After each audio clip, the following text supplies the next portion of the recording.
This episode of the Seniors Flourish podcast is brought to you by the Learning Lab membership, because I get it. I was working with older adults in home health when I started out, and I was the only OT practitioner. I was new, I had no mentorship, I struggled with the little things at work, and I was so incredibly overwhelmed. I was struggling to keep up with that paperwork, and because I was working such ridiculously long hours, trying to research best practice, find all the patient handouts I needed, I just couldn't keep up with it all. And the worst part is I was constantly doubting myself. Am I really doing what's best for my new patients? That's why I created the Learning Lab, because I desperately needed a way to get organized and have everything I needed at my fingertips. So it's cheaper than a textbook, but it has hundreds of treatment idea videos, patient handouts, evidence-based resources, and more right at your fingertips when you need it. So join today at seniorsflourish.com/Learning Lab. Welcome to the Seniors Flourish podcast, where it's all about helping occupational therapy practitioners disrupt the norm by throwing away the rainbow art and being the best you can be when working with older adults. In this week's episode, my guests Patricia, Cornille, and Luhman, they're occupational therapists and both former presidents of the LACLS Cognitive Network, have so much good, meaty, helpful information to share that I could not interrupt the amazing conversation we were having. So I split this episode into two. So feel free to binge listen to your heart's delight and hope you get some great information. So let's start the episode now.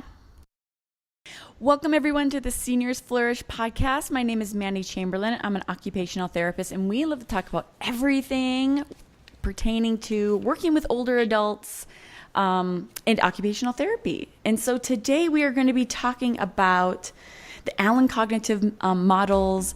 How do we integrate that into our practice? Some treatment ideas and assessments, and just kind of getting our heads around why we should be using this model a little bit more in our day-to-day practice. So today my guests are, I have some good guests, so I'm excited about this. But is Dr. Pat Cornille. She's an occupational OTD, and then Luhman. She's an OTR, and they are both former presidents of the LACLS Cognitive Network.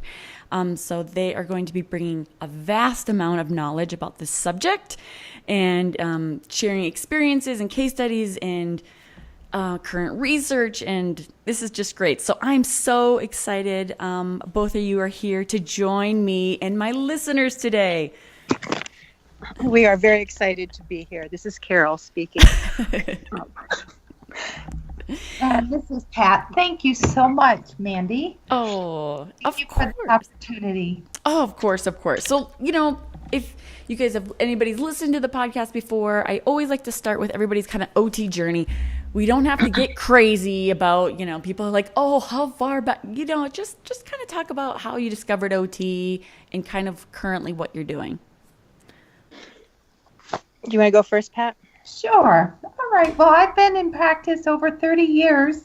And back in the 90s when I was a young therapist, I was working in the field in a rural area, treating many different patients, and most of them had some type of cognitive change and or disability.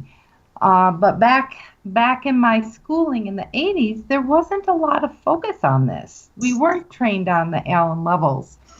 And so I began to just going to several continuing education classes to start learning about a wide variety of cognitive disabilities.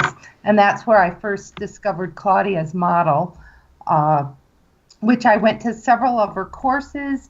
And it took me a while to really understand what she was saying or doing because it was so different from traditional models. Mm-hmm.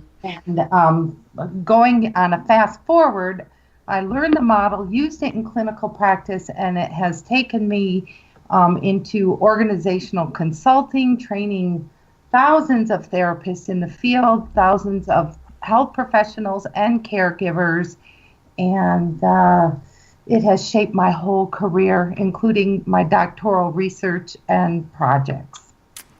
Wow. How about you, Carol?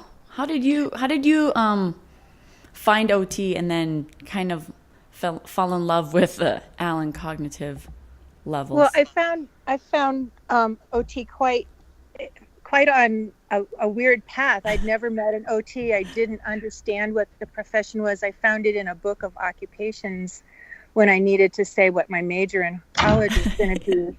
And I was expected to go into a service profession, a nurse or a teacher or something like that. And I was really drawn to the artistic and craft kind of ways that in the 1970s were still a very big part of occupational therapy. And so in school, what I learned was that we were differentiating ourselves more as a science, the science of OT, and distinguishing that from the art of OT. And I've always walked the bridge between the art and science of our practice and been in love with our profession, because as a curious person always wanting to know what's behind the surface, it really has given me so many opportunities to practice a very creative therapy. I've worked in rural areas almost exclusively for my whole career. And started out as a psych therapist, and working with developmental disabilities too. So I got to look at a lot of people. And again, I found Claudia in the 1980s before her book was really written. She was working on it, but she was touring and talking about her cognitive disability framework. And I went to the class, and I had an entire state institution of folks that I could test. And in the next 6 months, I worked to figure out how to do the test, how to do it well, and to learn something about the patterns of performance that she talked about, so that I could help shape nursing programs and activity programs. And also my job at that point was only to do a little direct therapy, but I got to learn the Allen cognitive levels through a very benign setting where I wasn't expected to make grandiose expectations about discharge home. No one was discharging home. But then in working with other settings, skilled nursing facilities or home health kind of contexts, or then I moved and started working in inpatient hospital settings. I kept coming back to this as a model that really described underlying things that nobody else was looking at. What's behind why they're doing these behaviors one time, or these behaviors, or the things that patients were challenged with, or why was I having some success with people when other people were saying they can't follow directions and they're going to have to come off service. There's no more goals for them. So I was really intrigued by all of that, and just kept coming back to the Allen cognitive model as something that I found incredibly useful. So I found as a therapist, I was always striving to work so hard for my patients to make their goals. Once I learned this model, I learned how to target their ability to perceive what I'm doing and ratchet my skill to match what they're doing. And I was resting in my approaches, as opposed to just constantly having a monkey chatter in my brain, like, oh, I should do these things, but I don't know why I'm doing them. Wow. Yeah, I definitely can see that. I mean, one thing I kind of really appreciate is that both of you and I have all worked in rural settings. And I think sometimes people don't realize, I shouldn't say realize, but like, we can use this type of model if you are a solo practitioner, or you have to try to convince your whole entire department that this is, a good framework to use. But let's just start with like a really basic overview of what the Allen's cognitive levels are, and let's just start there. Perfect. All right. Well, this is Pat. And basically, there's 6 cognitive levels in the Allen scale. That it's a biological scale that everyone is on. So that's what makes it very different from other types of cognitive assessments or theories, because typically other theories look at individual parts of the brain and assess isolated areas and then make sometimes normative references in terms of where the person is in a disability spectrum. Where this scale looks at patterns of performance that are applied to everyone. So all of us are on the scale. And the best way that I can explain that is if you and I decided to go to happy hour today and have a couple drinks, what happens? We start coming down on the scale. So we may say things that we normally wouldn't say or talk loud, or our judgment may be impaired. And if we have a little bit more alcohol, we're not safe to drive a car. And eventually, if we drink too much alcohol, we pass out. We can't walk, we pass out. And then the alcohol wears off and our patterns of performance basically comes up on the scale. So that is one unique feature of understanding the difference in this scale, because it's a biological scale. It's also a psychosocial scale where Claudia looks at the parts of what the person is motivated to do. So it really integrates the rich history of OT in terms of, she calls it the can-do, will-do, may-do. We can call it a biopsychosocial model, because she says just because a person can do something doesn't mean they're necessarily want to do something, or vice versa. So it's not just an isolated cognitive test that's used in a component framework. Yeah. Just a basic nutshell. Yeah, that's very simplified, but it kind of explains what it's all about, right? So we should probably say the 6 levels. Yeah. We can name them, but the thing that I find the most interesting about this is that even at the higher levels of the cognitive level scale, we are still at effect of the lower levels. We are an accumulation, but it's almost like a thermometer where here's my level right now, and it kind of depends upon some environmental things. So noting that the first level has to do with subliminal information, that's temperature and sounds, and it kind of responds to the Glasgow comatose scale, where someone may not be rousable or may be in the early stages of arousal, but there's not much function there.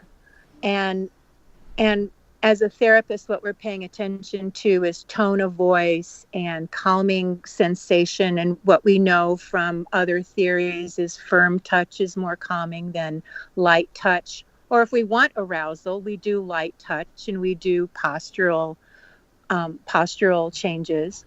Postural abilities is the next level up, and that has to do with our position in space, and are we feeling secure making those positional changes. And so again, we can look at this through the developmental scale, we can look at it through many other frameworks, but the Allen levels are subliminal, postural. Then comes the ability of, once we're posturally secure in different positions, can we start using our hands for repetitive manual actions. This is the self-feeding. For some people, it's hand washing, face washing, but there's not really attention to quality of performance at that level. This describes the puttering people. They're puttering. What are they doing? They don't know. Yeah, over and over and over. Over and over. But what captures their attention? Yeah. What captures their attention for a sustained period of time is the component that is the repetitive, restful puttering component of it's a repetitive manual action. And building up its goal attentive behavior where there is a goal. And Claudia always said that this is level 4 goal attentive, that there's a massive shift in the lower levels and the higher levels, because at the beginning levels, the patients are attentive to their goal. It's my way or the highway. The caregiver really is not getting much, and there may be oppositional behavior. There's all kinds of problems associated with that, but people are motivated to do what they want to do. And as the cognitive level increases, they're able to follow external directions. There's ability to attend to two-step instructions and more about being externally directed. So therapists can really relate to this level as kind of being problematic for when people follow directions or don't follow directions. The 5th level is exploring what the related features are. So I'm noticing that if I do this, then that. There's secondary effects. There's things that happen, and the patient is starting to behave in a way that they're noticing this. And then the 6th level is, I'm missing it, Pat. What's it called? Symbolic. Go ahead. It's symbolic, and it's where we're really starting to think about things in a nonlinear, creative fashion, and be very, very creative about how associations work and what's happening to other people when we do what we do, and really being masterful at that at level 6. So when I think about myself at work, and if I've got goals, which every facility has, if I'm just attending to the goals, I might be behaving in a level 4 manner where I'm expected to meet my goals. Mm-hmm. My own personal thing is, can I be creative while I'm doing that? And so I'm exploring how to maybe behave and manipulate environments, or change this or tweak that, and then I come home and I think, wow, I could have done this. And that's where that symbolic brain comes in. Oftentimes our work settings don't ask us to be functioning at that highest level, Carol, interesting. Wanted to say that you made, as you talked about the scale and the levels, you talked about abilities. About what people can do. And I think that makes an important point again, that the whole scale is very, it's a hierarchical scale based on not just looking at deficits, but it's shaped around what people can do. Claudia always called it the best abilities to function. And I think that that's a tremendous distinction here, is that we're not talking about deficits. That's there, but we really are targeting people's best abilities to function. That's a really, really good point, because that's kind of like one of the questions that I get a lot. Obviously, I talk to a lot of OTs from all over, and people talk about like cognition and not really fully assessing cognition, or they're trying to, I don't know what's the right word, like treat the impairment. Like there's obviously a memory deficit. And so they're just kind of, I think, not because they're really trying to do what's best for the patient. They're right. I always say the things of, we're just kind of swinging in the wind, and we're like, okay, this person forgets to use their walker as an example. And then they're like, okay, we're going to try verbal cues. We're going to try signs, like visual cues. They try everything, right? But the thing is like, they haven't really assessed the cognition. They're just trying to treat that specific impairment because they don't know what their abilities are. So why is it important to assess cognition? This is Pat. Again, we were having this conversation earlier, saying that our assessments shape our treatment and our clinical interpretation. And again, to assess cognition, first step is we have to understand that cognition in the context, it underlies every human action and behavior. And with the Allen scale and theory, we can dissect that throughout the whole course of our treatment. So like you were saying, if we use certain assessments, that don't look at it from that theoretical perspective. We're using a lot of trial and error methods to say, well, I'm going to try writing directions. I'm going to try cueing in this level. I'm going to spend 3 weeks to see if they can learn how to be independent with toileting. And on our assessments, what we're learning with the Allen assessments is a person's capacity to learn. It's not a language-based assessment. We're not measuring intelligence. We're watching them do certain standardized tasks and observing their performance in those tasks. And from there, then we make clinical interpretation of what other underlying cognitive processes are associated with other tasks. And we do basically a task analysis. That's how the whole model was developed and researched.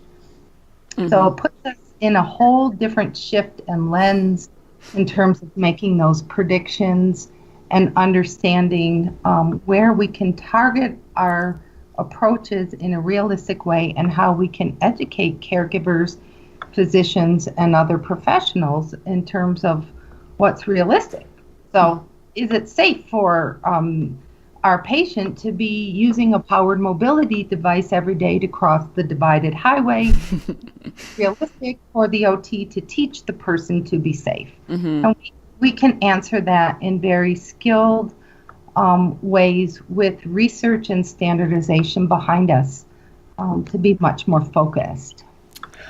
I think I just want to highlight the point that this model really taught me to be keenly observant of what I'm seeing, concretely seeing, and not the language that we use and the conversations that we have with patients in our culture, and perhaps other cultures are a little different with this, but we're a highly language-based culture, and it's a splinter skill.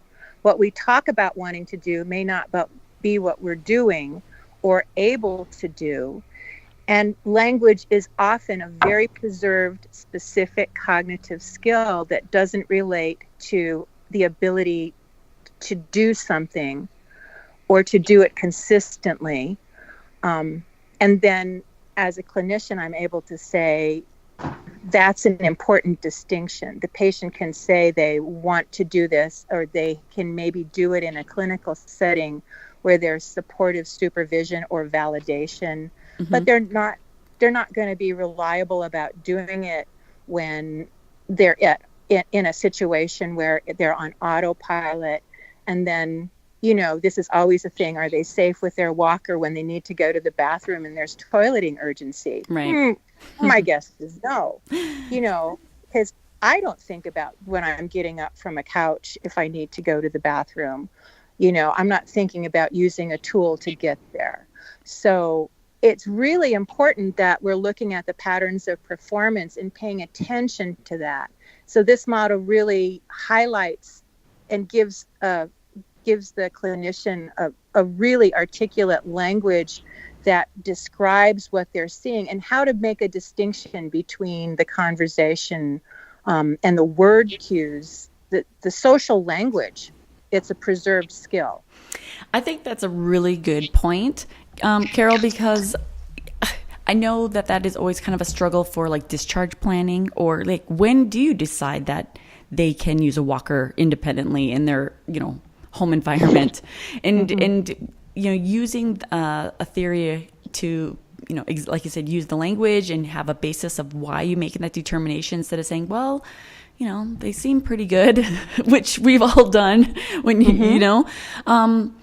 but I think it's important, like, let's kind of back up and talk about a little bit of the current research that the model uses as a base for treatment, because obviously we're all into evidence-based practice, right? And how these studies support those best practices. And then we can kind of go into cognitive evaluations and goals and, the down and dirty that everybody wants to know. Like, well, okay, this is great. Well, how do we use it? So let's just talk about the research, and then we'll kind of maybe go over some evaluation type things. Well, this is really where Pat shines, because she got her doctorate degree to really work with this theory and to work with the evidence. So this is her question. Let's see it. Let's hear it, Pat. Well, I'm just going to step into dementia practice right now because dementia is a prominent social and healthcare issue globally. And if we look at dementia and the cognitive changes and the behavioral challenges that most people living with this disease face, there's a connection. And a lot of the current research and best practices for dementia are recommending non-pharmacological interventions for behavioral challenges. Behavioral challenges also are number one top reasons why people go into different living environments, and they contribute to a great amount of caregiver stress. So some of the researchers like Dr. Laura Gitlin or Dr. Kales, Jackie Wesson in Australia have used research using the model, like the tailored activity program is studies where they look at individuals that started out living in the home environment with their caregiver, having difficulty with challenging behaviors. They analyze what was meaningful, again, that biopsychosocial approach, what was meaningful to the individual. Then using the model, they were able to determine what the person's cognitive level was, what's their best ability to function. And then they adapted or tailored the activities that they enjoyed to their ability level, and then trained the caregivers to follow through. And from that, again, also with additional support and training to the caregiver, they found a lot of positive results in terms of managing the behavior and the caregiver stress. And other studies that have come from that, they're replicating that study in a lot of different contexts. And in the fall prevention, the same type of thing. With this population, people with dementia fall sometimes 2 to 3 times more than older adults without the cognitive disability. But again, there isn't a lot of research on that. And they have used the tailored activity program, the same premise, taking evidence-based fall prevention strategies and tailoring those to the abilities of the person based on their cognitive levels. So these types of approaches are shaping some of the policies in terms of non-pharmacological intervention. And Dr. Kales has a DICE method, which is a behavioral method of describing and creating a whole systematic way of understanding functional cognitive behavioral challenges. And a lot of the original work in that method talks about using some of the assessment tools to determine a person's abilities and shape those approaches. Mm-hmm. So this research the current research is really coming up to really have a powerful potential impact on our service delivery and what we can do in many different areas of practice. Part of what I want to add to that is that this is fascinating to me is occupational therapy. This is really one of our own theories. Where it's really like born out of our nonlinear professions, this biopsychosocial model. And Claudia, looking at her version of cognition, is sensory motor cognition, which incorporates the whole global brain. Dr. Gitlin, now Pat, you're going to have to help me here. She is not an occupational therapist. She is she comes from what profession?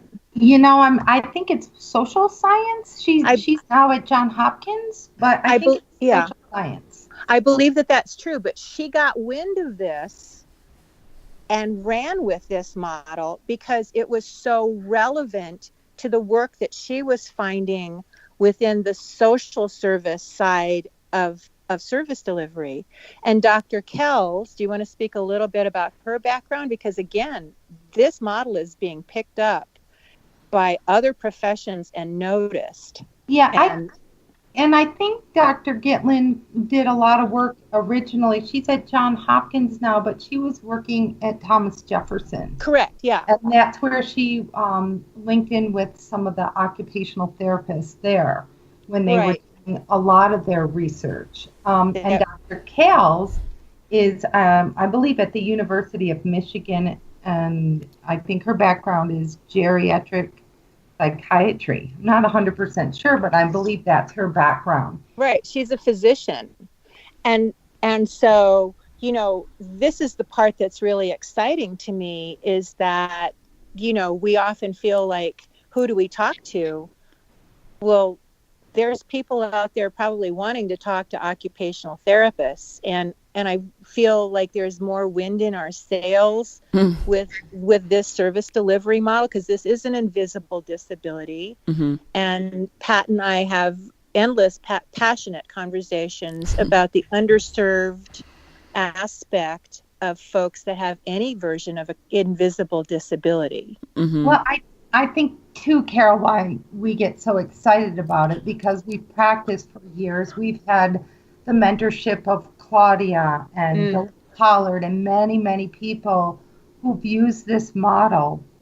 And I think that it has come very, very far, and to see that it's used in this context of research that's supporting such important, critical work, especially for a condition where there isn't an available pharmacological cure. And sorry. Go ahead. I was just thinking, I know you guys get so excited. I love it. I was excited. No, Pat, I was going to ask, what was your doctorate research? Like, what was the exact topic? Well, I wanted to know what staff perceptions were of people living with a moderate level dementia, of their patterns of engagement. Oh, okay. So I did focus group interviews with activity therapists, nurse aides, nursing professionals, and then Allen expert OTs. Okay. And I kind of synthesized all the themes, because I just, my hypothesis basically was that the therapists who see the world through Allen eyes have a different perception of what the capacity of what people can do. And I do a lot of work now in consulting in organizations and also communities to set up programs. And my experience has been, it's almost like they have to see it to believe it, especially when you're talking about people coming into level 3 or below. Yes. How do we get people to do things? And so there's been a lot of, my focus is on social justice and the historical perspective of how people are misunderstood, and they have so many more abilities than the world can see. So, and research really brought that out in the themes that came out from that. Oh, definitely. I could see that. Since you're talking about kind of lower level, let's talk a little bit about cognitive evaluations that correlate with Allen's levels. And then my hardest type of patient is maybe some best evaluations for patients that are low level, like 3-ish and 3 points, 3.0 and below are really hard for me. If you don't have that experience, I guess, when you just kind of know the levels, right? Like when you're kind of just starting out and you're, so can we talk a little bit about evaluation? Sure. Yes. You want to go first, Carol? Or? Yeah. It's a hot topic, isn't it? I know. Yeah. Because the thinking is, well, if this, then that, and we're gonna kind of stay in the nonlinear. The Allen is it's an ordinal model, but it has so many other factors about the environment and what else is going on that impact it. So I use, I'm working in a 100 bed hospital right now, and I will use the Global Deterioration Scale and the FAST scale, which are both caregiver interviews for talking about behaviors. And I think that that's important information that gives context to what has been going on in the past year, especially the past month, if there's been an acute event. Because what I see in the hospital acutely, I have no idea what's really been going on. And dementias are underdiagnosed. I live in an area where there's a lot of aging folks that haven't been diagnosed, and the doctors may or may not be inclined to do that. So there's been problems with that. Yes. They also can have delirium. They also can be depressed.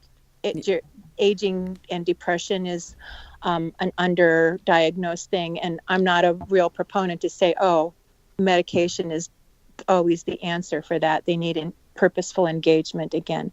So I use those interview task inventories. I will use this gold standard used to be the mini mental for many years, and I've been intrigued by the Montreal Cognitive Assessment specifically because it gives me a translational way to talk to physicians, and it starts to isolate different components of cognition as opposed to one hard score. There are specific components that I can start relating to the physician to say, oh, look, their orientation is great and their immediate memory is good. So they're repeating what you say if they tell you in 2 minutes and you think that they're great, but look at their executive skills, their problem solving, their judgment implied in executive skills. That's really not good. And their attention skills,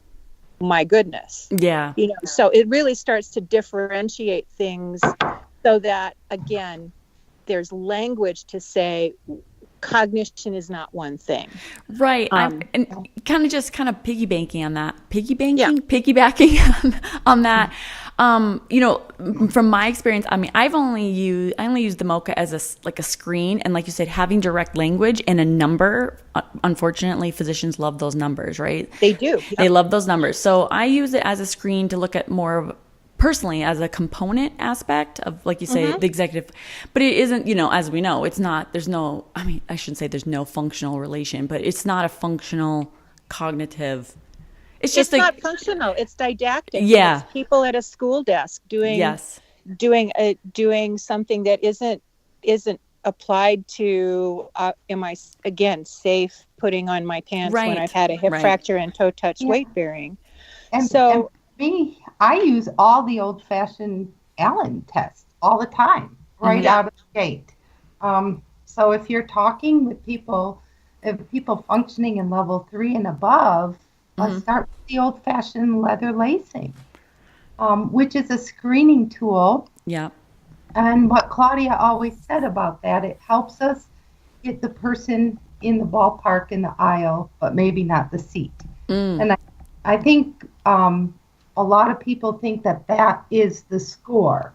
You do that assessment, that's the score, and then you base every clinical decision on that score. And I think what happens from there, there's fear and saying, oh my gosh, if I'm just learning this model, how do I know that's right? That's what happened when I started using it. I was working with some high-profile cases, making determinations of safety and living alone. And I thought, I can't use this model because I can't fit my patient into this score. And I learned that it's much more than that. So that just gets us started. A lot of, as you get going on that, you know the score sometimes before you do that assessment. Another tool that can be used is a routine task inventory, and that's for all the levels. And that is a tool that's designed to be used in more than one session, or it can be used as an interview. So again, you can start seeing these patterns of performance in different tasks on the tool. What's nice about that, it's also standardized. It's an objective measure. So you have something backing up your skilled observation as well. So now we have two, and that covers all the different levels. When we get to the lower level, they used to have the ACL sensory motor stimulation kits, which was a checklist of different observations that you could use to determine what the levels are. But now we can use some of our resource books that have all those levels and modes that we can begin to do skilled observations. And we also create a cognitive observation checklist for people just getting started. So we say, find out what level they're in, find out if they're in the high end or the low end, and then begin your process from there. And it takes some practice. Yeah. It takes some practice to see what you're seeing and then to begin to synthesize those findings into the scope of your practice. And the other thing I want to say about that is that, so you're seeing one thing as a clinician and somebody will see something else. And they both can be true because our functioning at any one given time is dependent upon so many different things. And especially when we're working in rehab, we understand that there's medical issues and there's pain management issues and there's, what just happened in the family and upsets that have, a social context. So there's so many things that imply there. And so it's not about talking to a colleague and saying, well, your point of view isn't valid. It's that this is a dynamic, fluid experience in life and that both are true. And that the OT who starts to look at this or the practitioner who starts to look at this framework then really starts to say, well, here's cognitive capacity. That's one element. And here's the environment and the context of the social engagement that might inform what might happen or what won't happen. There's so many variables there, but this also really lets people understand what those features are, those components are that influence it so radically. And then you don't have to be defensive about, well, I saw this when I did this. Right. Well, what you just described, Carol, beautifully is the process of the clinical interpretation. Exactly. So that the testing is where they were at that moment in time. Exactly. We might be in a very quiet, low stimulus clinical environment doing some of these assessments. And then it's like, wow, how come what they're doing over here isn't consistent with that assessment? So I think that's where the clinical interpretation comes in the whole dynamic context, whether it's variable dosage of medication, fatigue, environmental context, a whole host of things that go into that interpretation. Totally. My analogy is that it's often like, with a blood sugar, did you just fast for 24 hours or did you eat chocolate cake? It's a number. Yeah. And it depends upon context. Well, and when Look, you're getting all excited. Go I'm ahead. getting excited too.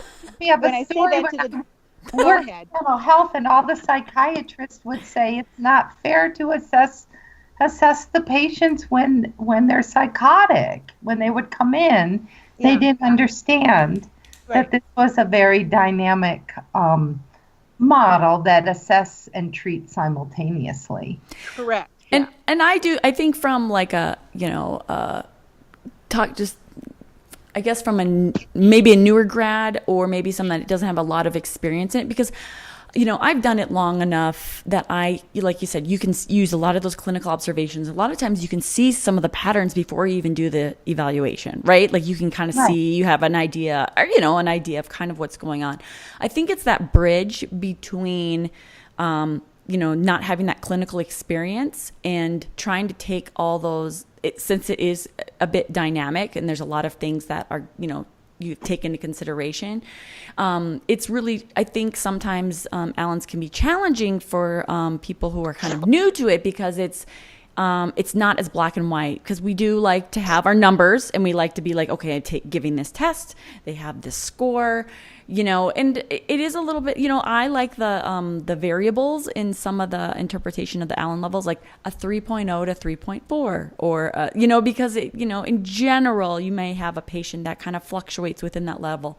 Unless they're experiencing like a UTI or delirium, and I'm, taking that aside, there's going to be, typically you're not going to have a patient that's a 3.0 and then a 4.2 unless there's something else major going on. So I think that's where, talking about the different cognitive evaluations is really helpful for those people that are kind of new, like using, like we've talked about in the past, using cognitive performance tests, the CPT, like where does that fit in? Or, do we need to just stick to leather lacing and the placemat? And you know what I mean? Like what would be, like if you were just starting out and you wanted to start integrating more ALAN levels into your practice, where would be a good place to start? Do you feel like you're navigating the OT world without a map? Not feeling confident or competent in your day-to-day treatments and struggling to apply your knowledge clinically? Then be sure to check out the Seniors Flourish Learning Lab membership. It has all of the treatment ideas, patient handouts, clinical resources, community support, and mentorship you need to succeed. Join today at seniorsflourish.com/learninglab.